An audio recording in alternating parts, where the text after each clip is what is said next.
Hi friends, ഇന്ന് ഞാനിവിടെ ഉണ്ടാക്കാൻ പോകുന്ന ഒരു ചെമ്മീൻ അച്ചാറാണ്. അതിന് ഞാൻ 1 കിലോ ചെമ്മീൻ ഉപ്പും മഞ്ഞൾപ്പൊടിയും മുളക് പൊടിയും പുരട്ടി വെച്ചിട്ടുണ്ട്. അത് എണ്ണ ഒഴിച്ച് ചുമക്കെ വറുത്തെടുക്കുക.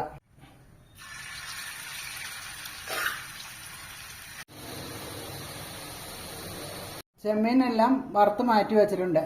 അതിലേക്ക് 10-25 ചുവന്നുള്ളി ഇട്ട് ചുമക്കെ വറുത്ത് കോരുക.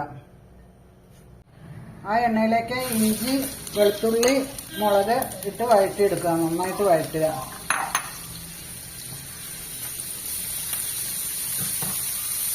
ഇതൊക്കെ നന്നായിട്ട് മൂത്ത് വന്നിട്ടുണ്ട്. ഇതിലേക്ക് മുളക് പൊടി, ഉലുവാപ്പൊടി, കായം, മഞ്ഞൾപ്പൊടി എന്നിവ ഇട്ട് ഒന്ന് മൂപ്പിക്കുക.